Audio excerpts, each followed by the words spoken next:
toutes et à tous et bienvenue pour ce nouveau live métier avec Rosanne. Bonjour Rosanne. Bonjour Marine. Donc je suis ravie de t'accueillir et merci beaucoup d'avoir accepté l'invitation pour nous présenter ton métier de professeur des écoles. Je vois qu'on a déjà pas mal de participants dans le live, donc surtout n'hésitez pas, c'est interactif. Vous pouvez nous dire d'où vous nous écoutez, pourquoi vous êtes là, c'est toujours intéressant de savoir. Bonjour Juliette, je vois que ça commence à parler. Donc pour celles et ceux qui connaissent pas Chance, en quelques mots, on a un bilan de compétences et une communauté d'entraide pour aider chacun à trouver sa juste place dans le monde du travail ou à réajuster ce qui doit l'être dans son travail. Parce que c'est important, on y passe beaucoup de temps chaque jour. Bonjour à tous et à toutes, je vois que vous arrivez dans le live. Pour commencer, Rosanne, est-ce que tu peux nous raconter un peu qui tu es et comment, le début de ta vie pro, comment tu as réussi à accéder à ce métier, voilà, pour qu'on commence à connaître l'histoire. Ok, ça marche. Donc moi, c'était ma 15e rentrée en septembre. Donc ça fait 15 ans que je suis professeure des écoles. Bravo. Donc à l'époque, parce que je suis déjà presque une vieille maîtresse, entre guillemets, les conditions ont beaucoup changé et elles changent régulièrement. Je ne vais pas vous mentir, donc il faut vraiment bien se renseigner. Là, actuellement, il y a 6 concours différents, par exemple, pour s'inscrire. Moi, à l'époque, c'était une licence, donc un bac plus 3, ou 3 enfants, ça a toujours cours, ou sportif de haut niveau. Et donc, tu avais une année de préparation, soit en candidat libre, soit via un institut de formation, ce que j'ai fait. Et donc, tu préparais vraiment tout le concours. Et après, tu avais une année où tu étais stagiaire, où tu voyais, c'était assez. Donc, tu avais des heures de formation plus un jour par semaine en classe, Ok. des tuteurs qui venaient te voir. Et tu faisais, en fait, tu balayais tout ça, que professeur des écoles, tu peux enseigner de la petite section. Donc, les enfants ont 3 ans, Oui. pas encore tout à fait 3 ans, Ouais. jusqu'au CM2, donc avant l'entrée au collège, donc ils ont en gros 11 ans. Ok. Donc voilà, tu balayais tout ça. Moi, mes études, mon parcours, il est un peu, je ne sais pas si on peut dire atypique. Je pense qu'à l'heure actuelle, au vu des recrutements, il est plus du tout atypique, mais à l'époque, il l'était un peu. Moi, j'ai un master, enfin DESS, commerce international. Ok. Voilà. Donc en fait, il y avait pas de conditions, il n'y a toujours pas de conditions de diplôme particulier. Il y a un diplôme particulier qui existe, qui est lié aux sciences de l'éducation, aux métiers de l'éducation, mais tu peux y accéder avec n'importe quel diplôme. Et moi, en fait, pour la petite histoire, mes études n'ont rien à voir, mais j'ai toujours travaillé avec les enfants, que ce soit dans les cours particuliers ou dans le domaine plus de l'animation, mais je n'osais pas me lancer parce que ça me paraissait vraiment très compliqué. Je me disais, mais c'est impossible de concevoir une séquence, mais comment vous voulez que j'apprenne à des enfants toutes ces notions? Et puis au final, c'est un changement de vie et de région qui a fait que je me suis lancée, je me suis inscrite et j'ai eu le concours. Pas dans la région où je m'étais inscrite, mais je l'ai repassé une deuxième fois et maintenant dans la région où j'ai toujours vécu. Génial. Est-ce que tu peux... donc oui, effectivement, comme tu le dis, ça a beaucoup changé les conditions d'accessibilité pour devenir professeur des écoles. On pourra y revenir si vous avez des questions dans le chat. Est-ce que tu peux nous raconter un peu ton quotidien? Parce que c'est vrai que souvent, c'est ce qu'on se disait juste avant de commencer le live. Oui. Tout le monde a l'impression de connaître les métiers parce qu'on a tous été élèves. Mais est-ce que tu peux nous dire un peu les coulisses et comment ça se passe? Oui, alors sur la forme, les journées, c'est soit 8h30 le matin, je caricature, enfin, je fais en global soit 9h le matin jusqu'à en gros midi.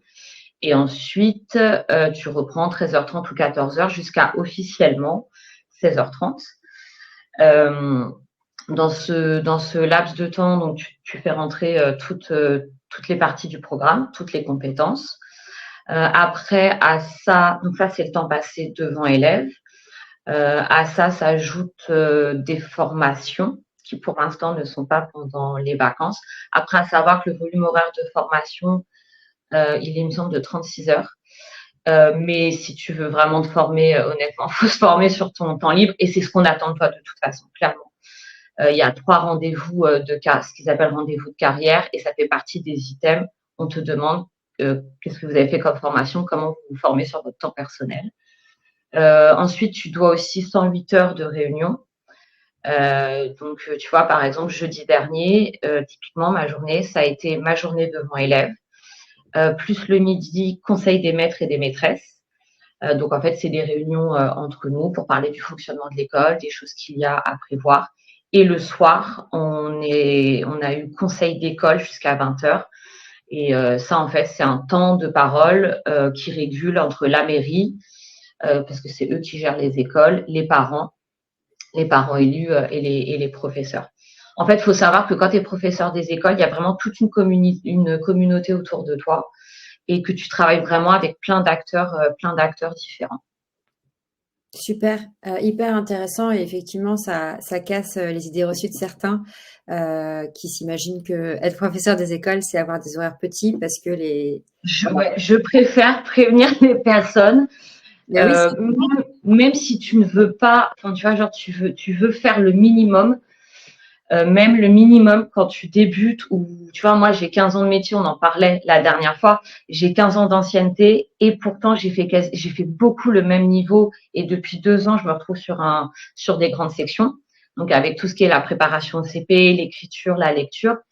Et je vais pas dire que c'est comme si je débutais, mais en fait la masse de travail elle est intense parce que même si bien sûr tu as des supports, alors déjà ça c'est pareil selon le territoire, selon les écoles, selon les moyens, ça coûte très cher les méthodes. Il faut savoir les guides du maître, les livres pour les enfants, enfin ou les fichiers, c'est un budget. Toutes les mairies n'allouent pas le même budget, ça je l'ai appris aussi. Finalement, je sortais d'une ville où il y avait beaucoup de budget et beaucoup de moyens qui étaient donnés à l'éducation. Après, j'ai fait des villes où il y avait moins de moyens. Euh, donc ça, déjà, toutes les méthodes, c'est un budget et de toute façon, tu dois toujours adapter. C'est impossible de prendre des méthodes clés en main. C'est un guide, mais le maître mot, c'est quand même l'adaptation. Tu es là pour tous tes élèves. Le but, ils vont pas tous, faut pas être hypocrite. Tout le monde ne va pas arriver au même niveau, mais vraiment ta mission première, en tout cas moi je le vis comme ça, c'est d'emmener chaque élève le plus loin qu'il puisse aller l'année où toi tu l'as dans ta classe. Donc du coup, ça fait beaucoup de travail. Et notamment, moi j'ai fait quasiment que de la maternelle. J'ai fait 2 ans, je crois, en élémentaire, où je partageais ma classe en plus, parce que ça aussi, en fait, il y a plein de postes différents quand tu es professeur des écoles. Donc en fait, en maternelle, ça passe beaucoup par le jeu, la manipulation. Donc moi, ma vie, c'est découper, plastifier, imprimer en couleur. Voilà, c'est vraiment créer en fait des séquences pour permettre d'apprendre via de la manipulation. Pas sur des fiches que tu photocopies et que tu corriges. Ça aussi, c'est un mythe. Le professeur qui corrige ses cahiers, oui, tu fais ça, mais en fait, maintenant, les recherches, la didactique, tout ça, ça a beaucoup changé. C'est beaucoup par la manipulation, en fait, en manipulant que tu apprends. génial. Bon, moi, je suis biaisée parce que je trouve que c'est fabuleux, magnifique, et j'adore tout ce que tu nous racontes. Je vois qu'il y a plein de questions dans le chat pour toi, Rosanne. Okay. C'est super de voir toutes ces personnes intéressées par ce métier parce qu'on sait qu'en plus maintenant on en manque cruellement.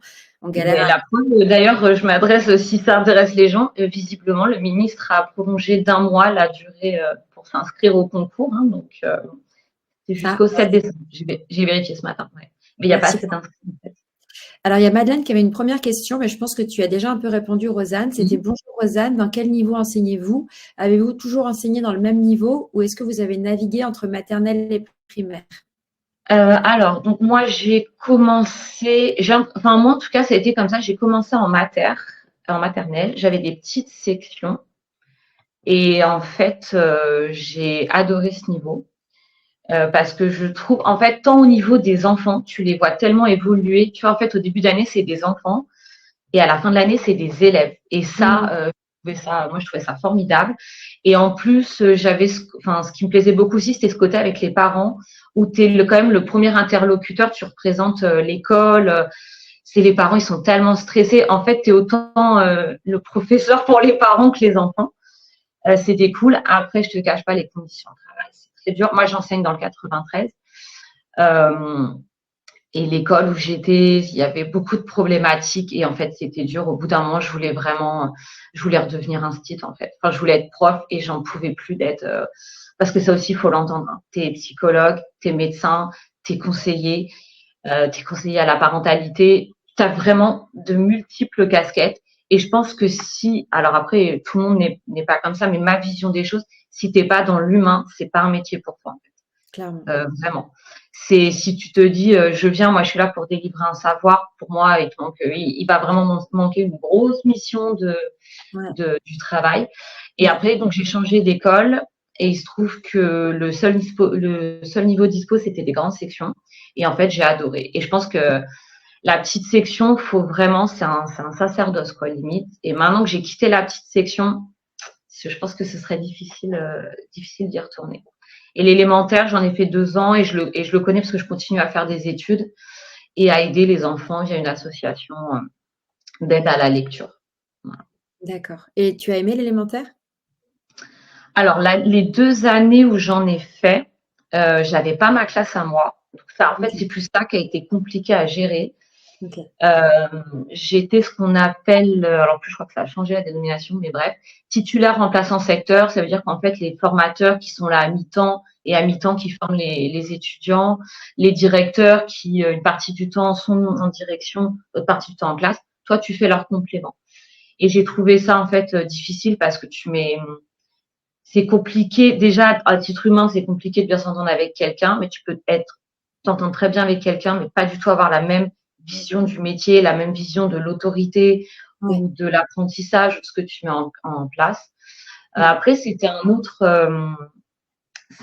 rapport aux élèves, euh, mais c'était aussi intéressant. En plus, je me rappelle à cette époque-là, tu vois, notamment sur ce qu'ils aiment.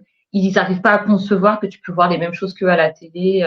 Ils te voient vraiment, les élèves te voient vraiment comme une entité à part qui n'évolue pas dans le monde. Ouais, Dans c'est le vrai. monde. Ouais. C'est Ah vrai. ouais. Trop chouette. J'ai une question de Caroline. Comment avez-vous vécu les affectations non choisies de votre début de carrière? Alors moi, j'ai eu de la chance.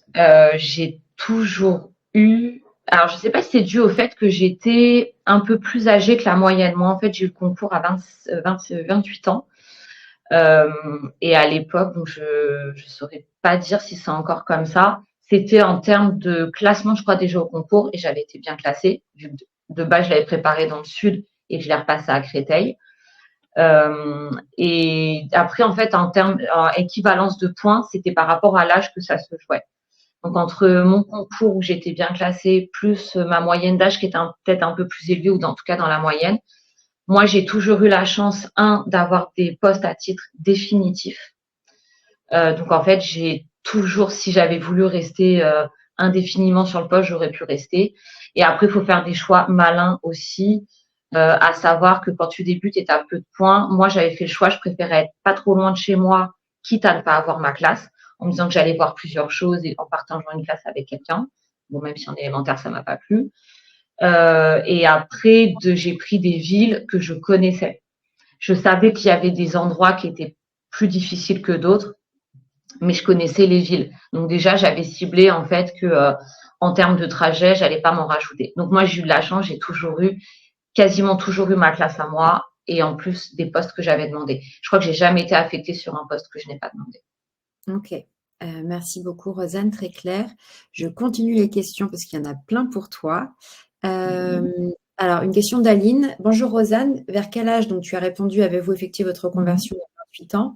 Avec le recul, estimez-vous que vous auriez dû le faire plus tôt ou c'était le bon moment dans votre parcours pro? Alors moi en fait, donc j'ai fait des longues études. Enfin, j'ai fait du coup un bac plus 5. Après, ma vie personnelle a fait que j'ai quitté ma région. Enfin, j'ai quitté du coup Paris pour vivre dans le sud, où je suis restée, je crois, 1 an et demi, un peu à me chercher, parce qu'en fait, je venais d'être diplômée, mais dans le sud, c'est pas les mêmes opportunités. Je vivais à Toulon qu'à Paris. Et en fait, au final, professeur des écoles, moi, c'est le seul métier que j'ai exercé. Et je pense qu'en termes d'âge, comme je l'ai dit un peu tout à l'heure, moi, je me sentais pas prête avant. Après, j'ai des amis qui l'ont passé au sortir de leur licence, parce qu'à l'époque, c'était la licence. Et franchement, c'était des super instits parce qu'elles le voulaient. Donc, je pense que, en tout cas, c'est un métier exigeant, demandant, pas toujours bienveillant au niveau de la hiérarchie. Donc, il faut y aller en toute connaissance de Ouais, cause. tout à fait. Aline, je remets dans le chat mon adresse email si jamais tu veux me contacter après. Je connais plusieurs personnes qui ont fait le parcours chance et qui se sont réorientées vers le métier de professeur des écoles, mais du coup beaucoup plus tard, vers 40 ans. Sachant qu'aujourd'hui, en plus, il y a plein de passerelles pour faciliter ça, vu qu'on manque de Oui, professeurs, et qui pourront d'ailleurs te donner du coup une vision de, ça fait 1 an en fait qu'elles exercent, donc c'est une autre vision parce qu'elles découvrent à 40 ans ce que oui, Rosanne fait depuis tout à 15 ans. fait. Donc je pourrais vous mettre en contact pour ceux que ça intéresse avec ces personnes du parcours. Et effectivement, Rosanne euh, a peut-être la parole moins libre que moi, mais du coup, effectivement, il y a des plus et des moins dans ce métier. Il faut connaître les réalités. Et donc, c'est pour ça que c'est toujours bien de faire ces interviews et ces rencontres avec des gens qui sont dedans pour vraiment et les multiplier, parce que chaque personne aura un avis subjectif pour réussir à savoir c'est quoi les plus, c'est quoi les moins et est-ce que ça me va à moi. Alors, la prochaine question de Maude, pour toi, Rosanne.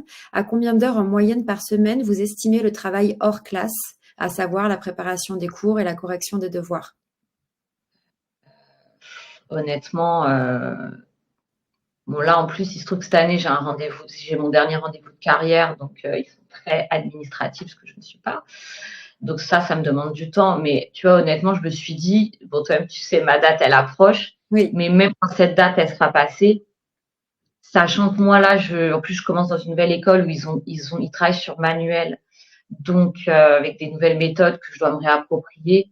Même après l'inspection, quand je vois ce que je fais, je vois pas comment je vais pouvoir réduire.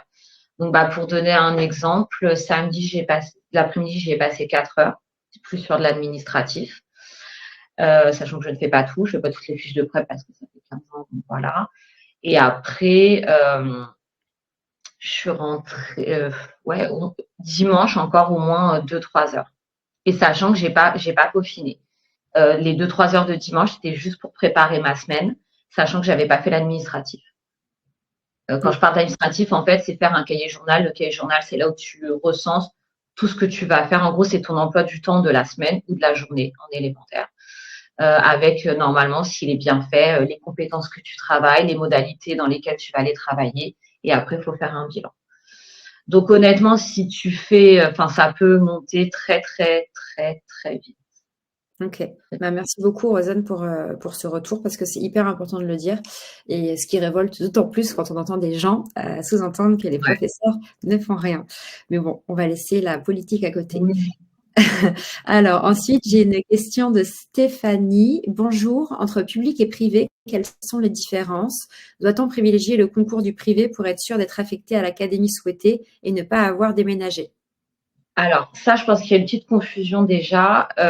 Professeur des écoles, tu es affecté forcément dans l'académie où tu as passé ton concours. Ça, c'est le concours de professeur avec le CAPES où on peut te faire déménager n'importe où. Et d'ailleurs, donc c'est marrant parce que ce matin, je faisais un petit tour. J'ai essayé de me mettre à la page pour le live. Je faisais un petit tour sur le site officiel et ils te disent bien que ton choix d'académie a une grande importance. Et notamment, moi, je suis académie de Créteil qui est séparée en 3, avec donc 3 départements. Moi, je suis dans le 93, donc la Seine-Saint-Denis. Soyons très clairs, il faut vraiment se renseigner avant. Et évidemment, il y a énormément de postes. C'est incomparable avec l'Académie de Paris, parce que Paris, c'est une académie à lui seul. Mais par contre, quand tu rentres dans le 93, soyons clairs, tu n'en sors pas. Ça, les gens, il faut qu'ils l'entendent. Moi, j'ai énormément de copines de base, je l'avais passé dans le sud à Nice, qui sont toutes venues le passer ici, parce que Nice, c'était très, très difficile de l'avoir à l'époque. Je pense que ça l'est toujours. Mais sauf qu'après, en fait, on ne te laisse pas partir. Il faut savoir aussi que alors, on parle de se reconvertir, je ne vais pas parler de démission, mais c'est aussi une réalité du métier. Faut quand même être clair. Il y a énormément de gens qui veulent partir. Tu es fonctionnaire de l'État. Et en fait, ça fait toujours halluciner les gens quand je le dis. On ne t'autorise pas à démissionner. Tu n'es pas libre de faire ce que tu veux. pour des raisons de continuité de service, on te refuse. Donc, en fait, demain, tu veux plus faire ce métier, tu touches pas le chômage parce qu'en fait, il faut que tu obtiennes une rupture conventionnelle qu'on te donnera pas, parce qu'ils veulent pas payer. Donc, faut faire son choix d'académie en conscience et après ton département aussi en toute conscience et clairvoyance. Super, bah, merci beaucoup Rosanne, parce que je pense que c'est effectivement hyper important de savoir tout ça. J'ai une autre question de Maude. Est-ce que vous avez une certaine liberté dans l'organisation de vos cours, même s'il y a un programme à respecter?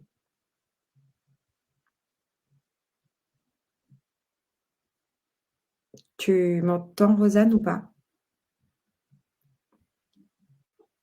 Je crois que on a peut-être un problème de connexion.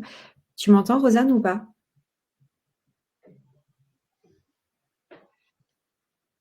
Est-ce que tu m'entends? Vous m'entendez ou pas? Pour savoir si c'est de mon... Ah, bon, bah, je pense que Rosanne va revenir. Merci dans le chat, je vois que vous me disiez oui. Rosanne va revenir, elle doit avoir un problème de connexion. Et sinon, je peux peut-être commencer à répondre un petit peu à la question où Rosanne disait que oui, il y avait vraiment quand même l'adaptation, c'est-à-dire qu'il y a un programme mais qu'elle doit l'adapter. Coucou Rosanne. Oui, coucou, tu avais frisé, donc j'ai réactualisé. Ouais, on te voyait, mais ça. Ouais, et moi en fait, je te voyais, j'entendais pas, tu étais. Aucun problème. Du coup, oui, c'était la question de Maud sur est-ce que vous avez une certaine liberté dans l'organisation de vos cours, même s'il y a un programme à respecter? Oui, c'est ce qu'on appelle la liberté pédagogique, qui pour l'instant est un principe qui tient encore à peu près. Donc, en fait, tu es tenu, il y a des bulletins officiels avec, donc, comme je disais, tous les domaines d'apprentissage, les domaines de compétences pour chaque cycle, parce qu'on fonctionne par cycle. Il y a 3 cycles. Et après, donc, chacun est libre de faire passer le savoir comme il le veut. Après, on va essayer de parler vrai. Je pense que tout le monde a un petit peu entendu ce qui se passe en ce moment. Le niveau baisse, voire régresse. On ne va pas s'étaler sur les raisons ou pas de cet état de cause. Donc moi, ce que j'entends de plus en plus quand même comme discours depuis 2-3 ans, c'est que la liberté pédagogique, certes, mais en fait, au bout d'un moment, il y a des outils qui existent, des méthodes, notamment des recherches qui ont été faites. Je pense à tout ce qui est méthode lecture avec Céline Alvarez, par exemple, qui avait été beaucoup financée à l'époque de Blanquer. Aussi des méthodes en maths, des méthodes heuristiques. Et ça, soyons clairs, quand tu es en animation pédagogique ou quand c'est l'inspecteur qui est ton supérieur hiérarchique passe, on te fait quand même clairement comprendre que en fait, au bout d'un moment, il faut aussi que tout le monde ait les mêmes chances d'accéder. Donc, ta liberté pédagogique s'arrête aussi au niveau. Enfin, ça dépend vraiment de ce que tu proposes. Il faut que tu sois très sûr de toi et que tu aies des résultats dans ce que tu proposes. Ok. Globalement, oui, tu es libre, mais on te recommande très fortement certains chemins, certaines méthodes qui, un peu comme partout, changent. Il y a un peu des modes. Ok. Merci Rosanne. Il y a une question de Juliette qui est plus technique que moi je ne comprends pas, mais tu la comprendras peut-être. Si l'on possède un M1 qui n'est pas MEF, Oui. peut-on entrer directement en M2 MEF? Et peut-être tu peux expliquer ce que c'est. Alors, c'est très récent. MEF, je n'ai pas l'acronyme, mais en gros, c'est ce qui concerne justement les métiers de l'enseignement. Moi, ce que j'avais vu, je sais pas si avec ton, enfin, je sais pas si la question c'est si avec son M1, elle peut passer le concours directement.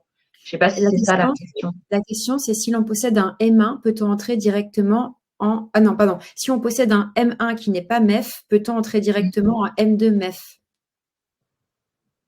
Alors, ça, c'est trop récent pour moi. Et alors, pour la petite anecdote, dans mon école, j'ai une stagiaire, une personne qui est titulaire première année, donc c'est sa première année d'enseignement, et 2 personnes qui sont titulaires deuxième année. Je leur ai posé des questions pour préparer le live. Il n'y en a pas un qui a passé le même concours, il n'y en a pas un qui avait le même parcours. Donc, je suis désolée, je pense que cette question est trop pointue et récente pour moi. Moi, ce que j'ai vu, en gros, c'est que tu pouvais passer le concours avec soit un bac+5, n'importe lequel, soit en justifiant pour caricaturer, 5 ans d'expérience sans diplôme. Donc, tu as 5 ans d'expérience dans le privé, même sans diplôme, tu peux passer le concours. Ok, merci beaucoup Rosanne. J'ai une question de Candice. Sans nous révéler le détail de votre rémunération, quelle est la Moi, je fourchette? peux parler de ma rémunération honnêtement sans aucun problème. Bien au contraire. Bien au contraire, parce que je pense que ça aussi, c'est une réalité qu'il faut entendre. Ouais, Alors, moi, ça fait 15 ans que je suis professeure des écoles. Je suis dans ce qu'on appelle une école réseau d'éducation prioritaire, ce qui veut dire que j'ai une prime de 140 euros, je crois, par mois. Qu'est-ce que j'ai d'autre? Alors ça, on l'a tous, c'est l'ISAE, c'est une prime, ne me demandez même pas ce que c'est. Je crois, on a trop pleuré, ils ont eu pitié, ils nous ont donné cette prime, qui a doublé cette année pour tout le monde. Je suis à 2400 ou 2495 euros net par mois, parce oui. que j'ai une prime de 140 euros. Et ça fait 15 ans que je suis enseignante. Et parce que tu es dans une zone d'éducation prioritaire aussi. Oui, sinon tu retires les 140 euros. Voilà. Et il faut savoir qu'en fait, toutes les augmentations qu'on a ne sont que via prime. Enfin, c'est que par des primes, ce qui veut dire que ça ne comptera pas pour ta retraite. Que quand il y a eu le confinement, on a tous travaillé, parce que ça aussi, je pense, pour les gens qui viennent du privé, tu vois, moi, par exemple, j'imprime tout pour travailler. En fait, je paye, j'imprime. Moi, je paye mon imprimante, je paye mon ordinateur. Suite au confinement, les gens ont découvert qu'on n'avait pas d'ordinateur de travail. C'est tout, en fait, c'est tout ton matériel personnel. On a une prime 2 fois par an, je crois, de 100 euros qui est versée. Ça fait 200 euros. Mais sinon, tu vois, pareil, le point d'indice, nous, il monte pas par rapport à l'inflation. Le SMIC, il est annexé là-dessus. Nous, pas du tout. Il a fallu faire des grèves, pleurer. Et là, il a été remonté, je crois, cet été de 1,5. Donc, vous connaissez le taux de l'inflation. Donc ça, je pense que c'est aussi quelque chose qu'il faut entendre. Moi, après, j'ai aussi des connaissances parmi moi qui font des reconversions, qui viennent du privé et j'ai l'impression que ça ne leur pèse pas autant que ça a pu me peser, tu vois, ce principe de rémunération. Il faut savoir que là, les gens qui débutent, ils sont quasiment à mon salaire, avec tout le jeu des primes d'attractivité pour faire venir les gens. Là, il y a eu les primes pour les fonctionnaires. Moi, il faut savoir que j'ai eu la chance de l'avoir parce que je suis échelon 9, donc j'ai 300 euros. Mais en fait, les débutants, ils ont pu toucher, enfin, ceux qui sont dans le début de leur carrière, jusqu'à 700 euros. Donc, en fait, avec tout le jeu des primes et des échelons, ils arrivent quasiment à mon salaire. Donc, je pense qu'en termes d'attractivité, ça peut être intéressant. Après, il y a quand même une stagnation. Pour augmenter de salaire, c'est très codifié, c'est beaucoup à l'ancienneté, et tu as 3 rendez-vous de ce qu'on appelle rendez-vous de carrière, où tu peux avoir un petit coup de boost, mais ça, voilà, il y a des quotas.